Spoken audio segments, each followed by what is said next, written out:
Hey, what's up guys, aarava here, and welcome back to another episode of my F1 23 My Team Career Mode. This is episode number 5 today for the Miami Grand Prix in Season 1. If you guys did miss the previous episode at Baku for the sprint race weekend at that place, then be sure to go check that one out before you see this one. We had a photo finish ending. It was a very, very chaotic Grand Prix. Our ERS got locked up at the end of the race. Wasn't very helpful when we were trying a very audacious one stop with track position. We still came away with a bunch of points. Unfortunately, did get beat by our rival Esteban Ocon. Of course, we need to try and beat him to try and gain some more acclaim. And of course, we're in a battle with Alpine, the Constructors' Championship, trying to stay, with them basically. You can see on the Constructors' side of things, we're pulling away from the bottom 4 teams and trying our best to keep up with Alpine and McLaren. And in terms of R&D on paper, we are keeping up with them, but in terms of in the reality,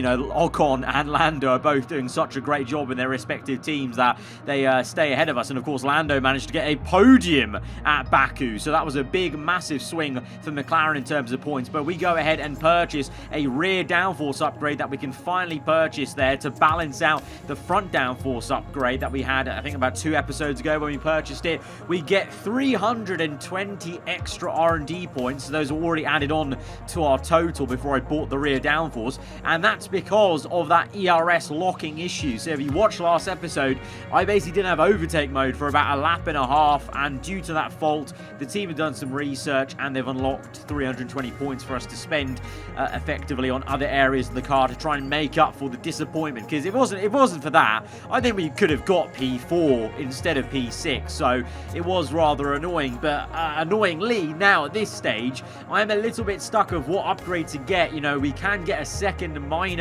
tyre upgrade that will come in time for the next Grand Prix at Imola, but I was sizing up, also looking at the weight redistribution, which was a major upgrade as well, but that was actually out of our budget right now because we've only got 1.1k and that was 1.3k, I believe. The tyre wear, we don't have too much discount, but it is cheaper, and to be fair, tyre wear is still a big factor for us on this car, so we go ahead and purchase that. We can, the weight redistribution can wait another time basically. So we're going to this weekend. Of course, last time out, we had some failures of upgrades before Baku, and those actually finally came in because we had to repurchase them, so guaranteed they came in, and that was that front downforce upgrade and a minor engine power, I believe it was. So still useful around Miami. Miami, you have that really long back straight, compromising with the setup, so that engine power is going to come into handy, and the front downforce as well, I think, for the first sector to get the nose turned in. Speaking of engine power, though, after we do quick practice programs, we have enough R&D to purchase a major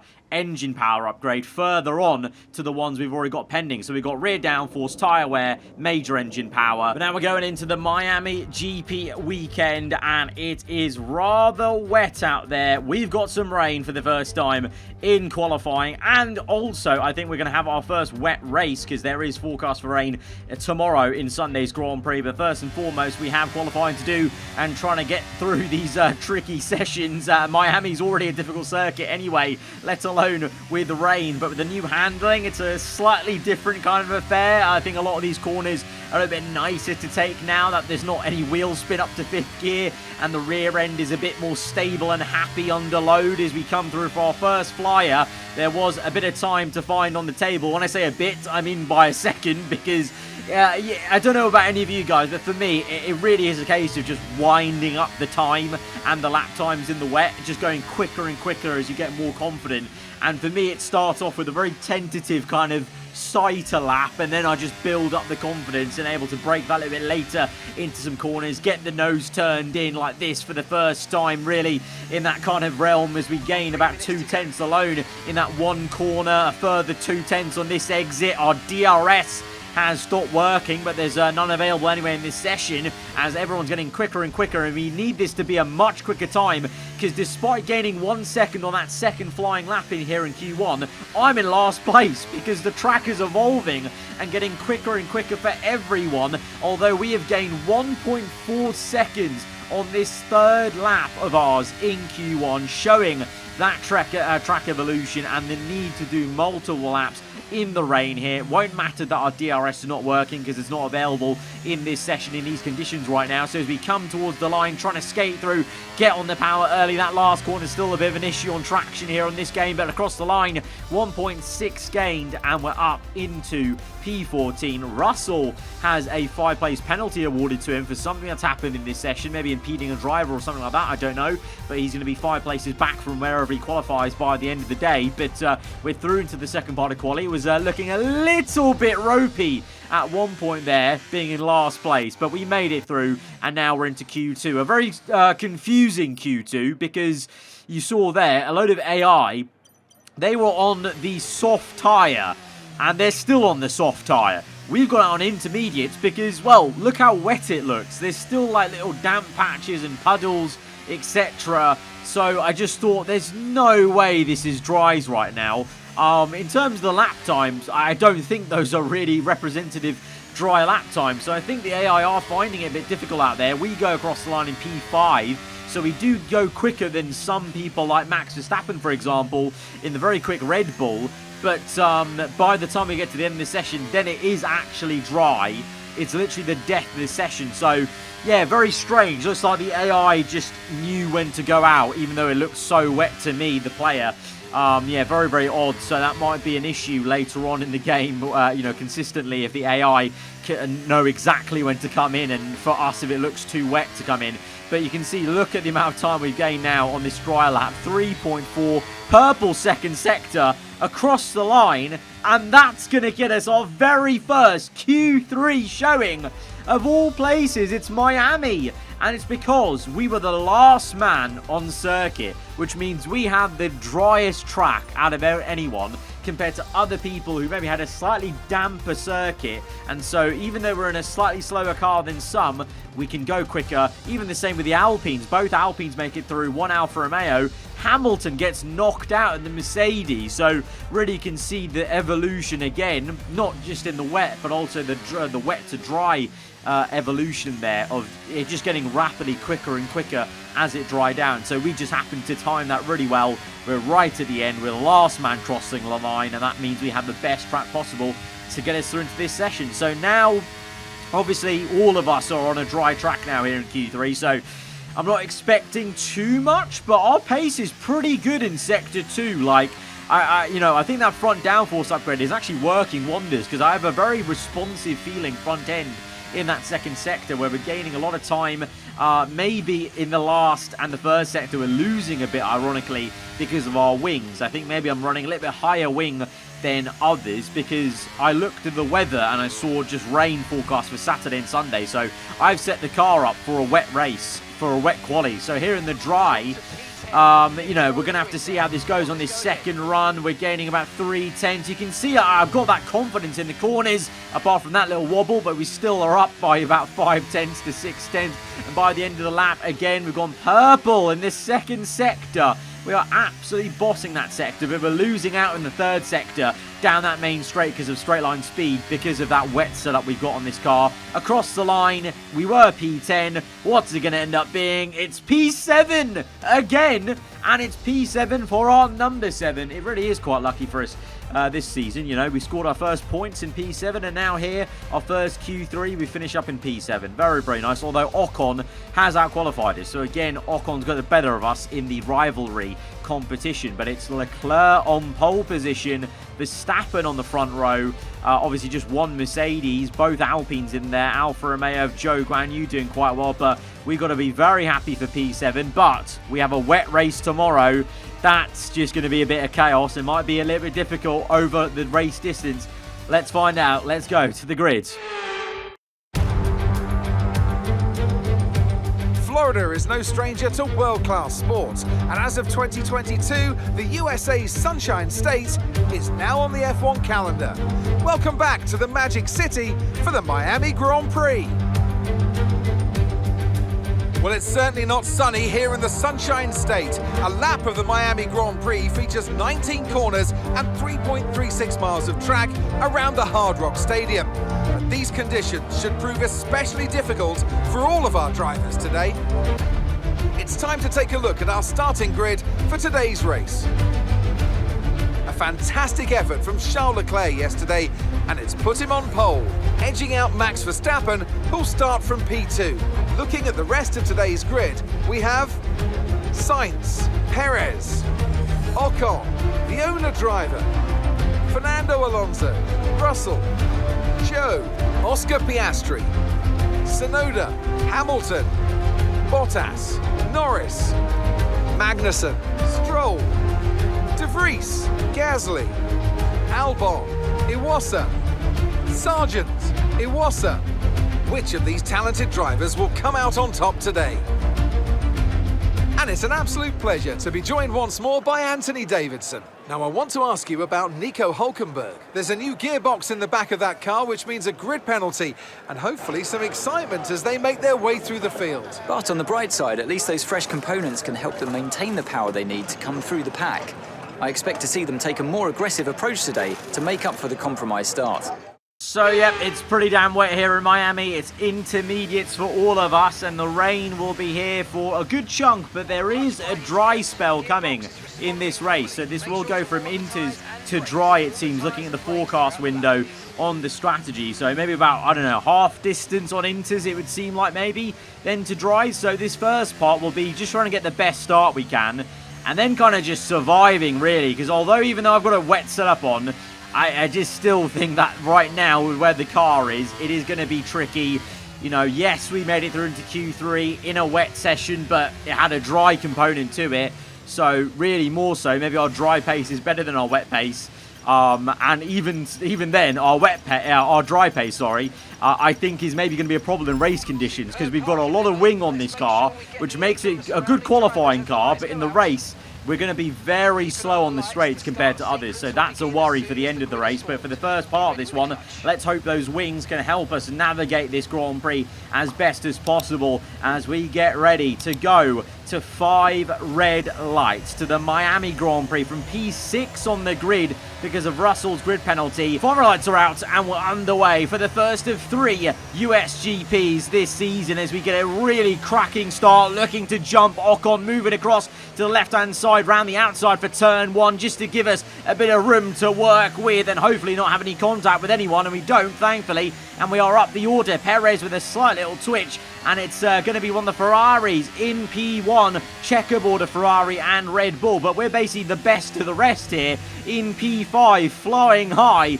on the intermediates. It's a very good start, really, and you know, just to be here in P5, you know, if you told me this like 2 races ago, I wouldn't have believed you. Obviously, we got used to this high kind of position from Baku with that wild strategy we did, but this, don't get it wrong, this is a fantastic moment right now to be in P5, but it's such early days. Lap 1 of 29, so much to go of this race, and here comes Ocon. This is what I mean, even in the wet, in wet conditions, we don't have straight line speed. The wings are helping us navigate the corners, and especially in this part of the circuit, I'm gaining time on the AI, but if you watch back the way Ocon gained on us there, it's just mad. So in dry conditions, I can't imagine it's going to be even worse. So this compromise I decided to do at the start of qualifying to give us a bit more grip and downforce in the wet qualifying, in the corners, it really might come back to hinder us a little bit, but right now we'll try and make the most of it. We stay put in P5. Alonso's got Ocon because we squeezed him out so much in that long right-hander as we now close up to Perez. A bit of a double lock-up though, and that's maybe as close as I'll get to Perez in the top 4 for a long while now in this race, because lap 3 comes and all of a sudden they're 3 seconds down the road and Alonso is all over the back of us now in the mirrors, lurking around. He's got good straight line speed in that Mercedes powered Aston Martin of his, and he's there just up our gearbox into turn 1. We lock up, not the best turn 1 for us. Alonso is there on the outside. We squeeze him out to make sure he doesn't try and wiggle his way through on the inside there, but I'm looking behind me constantly, and Alonso is looking pretty damn menacing and very determined to get past us. Ocon's not too far behind, so we need to watch out for this and hopefully not just go constantly backwards. But right now, going wide, Alonso picks his moment, barges past us a little bit rudely, but he obviously clearly in a bit of a hurry and thinks he's got a lot more pace in the tank, and he probably does in the Aston Martin. and he's up into P5. We're going to try and come back at him with a bit of ERS usage, get the slipstream off him, and we can pull him in, but can we outbrake him is another thing, because I'm a bit scared about slamming the brakes on, so we go early on the brakes, and we still double lock up underneath his rear wing with some dirty air maybe as well. Ocon makes the switch to try and overtake us on the outside. I'm not having any of that though. Russell's in the mixer though as well, so we need to be careful that Russell is right there. If he gets past Ocon, he's definitely getting past us, and that'll be another place lost. So this is at the moment a bit of a struggle, a bit of survival. I mean, look at the pace of Alonso, 1.4 now down the road, and Ocon comes back at us now in a straight line into the left-hand. We're tight in the curb. Ocon this time is on the inside line, which is the better line for it, so I maybe should have just stuck to my racing line down that straight, because Ocon now is in prime position to maybe squeeze this and pinch us in, but we'll keep our foot in through the Mickey Mouse section, and we somehow make that side-by-side work. Eventually, one of us has to give it the position, and thankfully, it's going to be Ocon, and we stay ahead in P6, but now down this straight, this is going to be pain. It has been so far. I've seen every time on the Delta time that the cars behind us are constantly catching us down this straight. And this time Ocon's close enough to even go for a move. Russell also moving with him in unison to maybe try and follow him through. We go a little bit wide into that next final corner, and that sends Ocon wide enough for Russell to go down the inside. So now this is a different ball game. We've got Mercedes car for company. The track is looking a little drier, so maybe the dries are on the way, hopefully, like I said, halfway through this race. But now Russell's coming at us. At this stage of the race, not much point putting up too much of a fight. I'm really concerned, though, about that train with Ocon, Tsunoda, and Joe, and the pace or lack of pace we're showing as now we spun the car. I've tried to flick spin it round, but Russell's now hit us and taken us out on the side, just caught us there, and Russell and Ocon are caught up in it, and there's a red flag for the first time this season. The red flag is out. Not exactly the best circumstances for it to come out after that horrendous mistake, getting caught out by Russell then as well. We've been given a 5-second penalty for a collision with Russell, even though I was a passenger in that after my mistake. Obviously, my mistake was my mistake, but then at that point, I am a sitting duck just aquaplaning, so that was a little bit odd. I can't do anything about it. I've got the 5-second penalty, and I don't even know where we're going to start this restart now, because obviously under red flags, we now have a chance to change our strategy. It won't change. I think all of us will just choose a new set of intermediates, because it's still wet out there, but it will go to dry soon. But I don't know what position we're going to be in at the restart. P11, that's not that bad, but we've got that 5-second penalty, and on the restart, I definitely just jumped the start there. What's happening? I've not been penalised for that. I've gone round the outside of about 8 cars. We're up into P2. What has just happened? We've just gone from P11 to P2. Your eyes aren't deceiving you. I definitely jumped the start there, but I was just doing this thing that I do anyway, or, you know, normally when we start one of these races, I like to just play around with my clickers on the upshifter, and I just constantly click them, just as like a force of habit. It's just like a muscle, like flinch thing that I do, and then I hold it down to hold the clutch when it's time to really get going. But under that red flag, 5 red lights, the car just went when I was doing that twitching with my upshifter, and I just jumped the start there. Perez and Sainz have got back past us, as they would, because they've got so much more pace, but that definitely shouldn't happen. I should have been penalised. So, okay, that's a bit broken. So, top tip, if you get a red flag and you feel frustrated by where you are in the race, jump the start. And for now, as I record this on the launch week of F1 23, it seems to be a bit broken and doesn't penalise you for jumping the start. I did that unintentionally, but at least we found a little bug to maybe note to Codemasters. But now it's about, well, just I'm trying to hold position, but Verstappen has just got a bit too much pace there for me. But then he slows up a little into the next left-hander. We actually gain a bit back on him, might have a good run, and actually might be able to maybe try another repass here. I think on the braking might be difficult, but let's have a go. All the while, by the way, we're in P5. I mean, that's brilliant compared to where we were on the actual grid slot for the red flag restart, but we've got that 5-second penalty from that crash with Russell still to serve. So even though I got away with jumping the start, I've still got a 5-second penalty for that initial collision.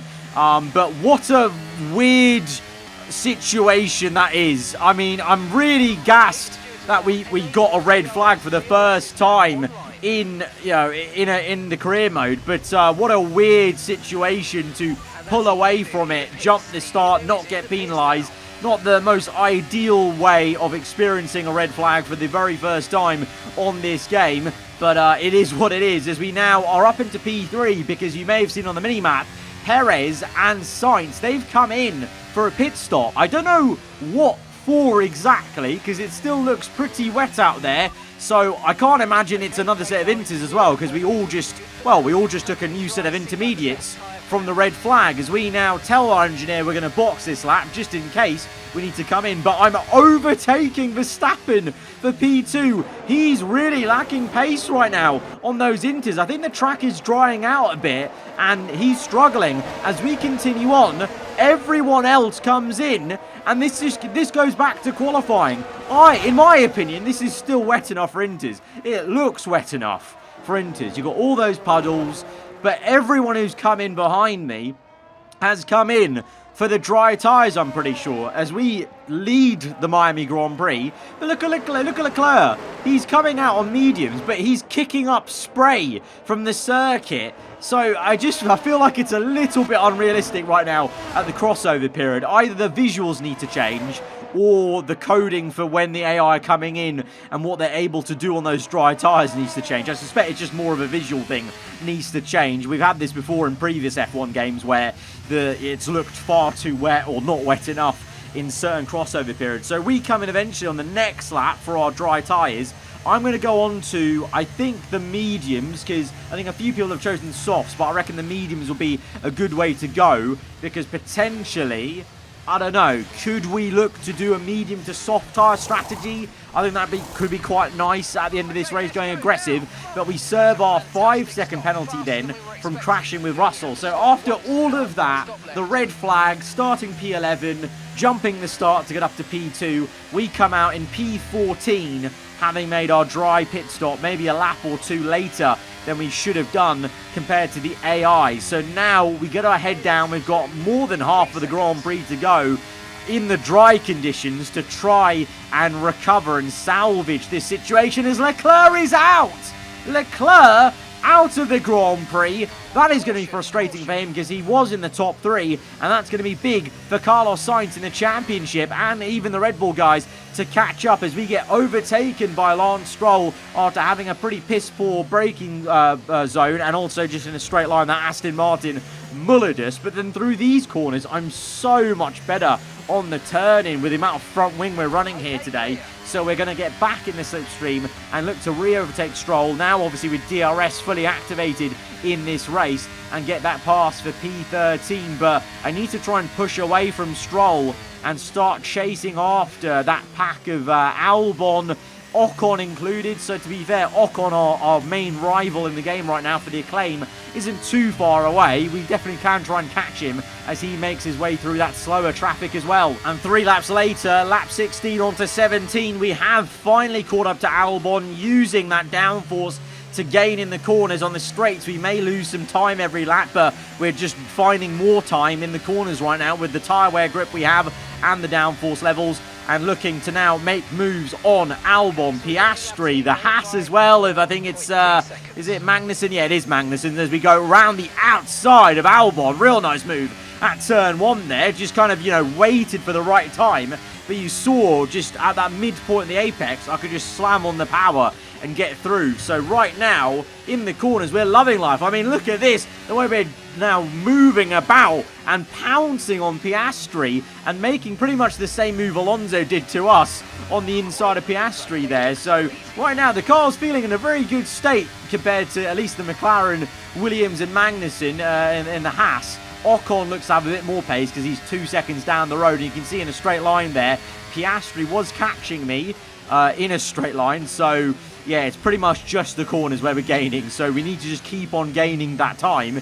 But that's the worry. Once the tyre wear comes in, maybe that time we're gaining in these corners is going to go away and we won't be looking so great. But right now, just through this sequence, we're just so on it. Like, we're dancing the car through that left, right, and left and gaining time. We're setting a purple in the second sector in this My Team car. Only 5 episodes in. So right now, loving the groove of Miami in the corners at least. And in a straight line with DRS aided, making the move on Hulkenberg and looking to close up on now Ocon. 1.4 up, clean air ahead of us. Get the head down and try and see if we can catch him. 2 laps later, it's not looking likely. The gap is still 1.4. We've now got Sainz coming in for his second dry tyre set. We're up into P9 now. The mediums are still feeling pretty damn good, so we'll just continue and keep on going. And on towards lap 21, we're still going. Ocon's still going. I'm just trying to keep up with him. He's actually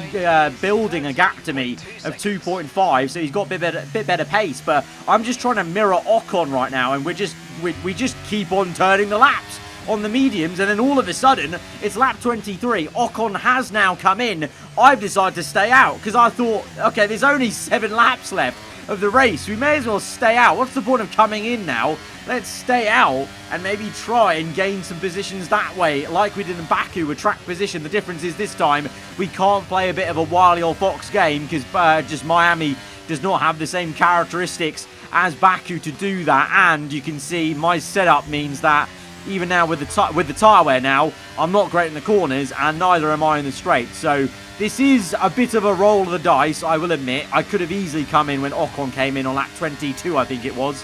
And I think he's gone to the soft tyres maybe, or the hards, I don't really know, to be honest. But we could have come in with him, but I thought, let's roll the dice. In these early races, you know, season 1, where the car is not actually on pace, I feel like you need to try some of these gambles just to see what's going to stick, just to see if you can gain a cheeky position. But on lap 25, at this point where Tsunoda, of all people, in the AlphaTauri overtook me convincingly, I knew maybe this gamble was maybe not the best gamble ever, but we need to commit now. It's too late. It's we can't pit now. There'll be no point. But Tsunoda, let's just talk about him. In this really, really poor AlphaTauri, fair play. He's up in P6 legit. He's ahead of Verstappen, who's now the one behind me on hard tyres. Fair play to Yuki. I mean, I'm going to try and re-overtake him if I can and use him as a bit of a DRS train and see if we can stay with him, basically, and try and stay ahead of Verstappen, maybe. But, you know, eventually, if Tsunoda does overtake us fair and square, and he might do right here as we go deep, and he switchbacks me. Tsunoda has just switchbacked me. You know what? Just for that, he deserves the P6. What a fantastic drive this is for Yuki. Fair play in the AlphaTauri, dragging that car up somehow into, I don't even know how he's got here. He must have had a very good red flag restart and then stayed out of trouble and didn't have a penalty, unlike myself, and maybe also chose to stay out some fights maybe. But yeah, so now I'm trying to stick with him just to get DRS on him on that straight, on the next straight. But Verstappen is gaining. You can see there the way Tsunoda's pulled away from us through that quick left and right. These tyres are rapidly going off, and Verstappen now definitely is going to overtake us. Even though we've got DRS from Tsunoda, Verstappen overtook us before the DRS even got activated. So, yeah, some learnings from this Miami GP. 1, this gamble wasn't worth it, maybe. 2, yeah, I definitely ran too high wings. Even for the wet conditions, they were too high because it just compromises too much in a straight line, basically. But obviously, you know, you won't know that until you try things. That's the whole point of, you know, getting this first season in, these first races, learning some things about the game, etc. As we now move on to the second last lap of the Grand Prix, Verstappen is overtaking Tsunoda, so he'll have to settle for P7. But now Lando Norris has come up behind us, and he's on hard tyres that are not so worn out. And look at the pace he's got off that right-hander as he tries to go round the outside. It's a nice little battle as we swap it left to right. Oh, it's actually quite a tidy battle there until a bit of contact's made, and Norris forces us wide off circuit a little bit. But it was a really nice, you know, cheeky little battle there, you know, twisting and turning on each part of the circuit. Norris goes defensive to the inside. We come back at him. It's on to the last lap of the Grand Prix. So I think we should fight this as much as we can, because I think we could maybe get P9 as we go deep into the last corner. But Norris goes so tight on the line that we keep P9. So on to the last lap. We're in P9 still. Let's fight for this. We'll move to the inside to try and cover off Norris, who's got DRS again across the line. There he is on the outside. We try and just plant it on the apex. Big snap of oversteer. Norris and I make more contact as the fighting gets a little bit frosty. And now Ocon has joined the party. So still, to be fair, if we managed to finish ahead of him, it would be a success of somewhat of the strategy, because if we pit with him, we would have just been behind him maybe. So I think, you know, in a way, maybe this was an okay gamble in terms of trying to stay ahead of him and get P9. But right now, it's a struggle because Norris is also there, and he's looking pretty damn quick as we go down this straight. We've got 2 proximity arrows because Ocon's on the left, Norris on the right. We're going to go a little bit defensive to the middle, but then ultimately try and also stay as wide as we can on the right-hand side by going deep and getting to the racing line. But Ocon, oh, wow! He stays committed through to the inside. I thought I squeezed him out. He stayed committed there, and by the end of the lap, I can't re-overtake Ocon in a straight line with DRS. We keep Norris at bay, but annoyingly, Ocon has overtaken us. So after all of that, he got us. And then after all of that, none of that mattered. None of that mattered, by the way, because there's a glitch right now on F1 23, at least on PC. I don't know about consoles, but if you get a red flag, don't get too happy, because wherever you started that red flag, that is where the race will classify you. So after all of that, I got classified P14. And after all of that, it's not Carlos Sainz who won the race, it was Sergio Perez, because he was in first place, and Verstappen jumped up to third from only a P6. So, yeah, that's a big glitch. It's a really frustrating one.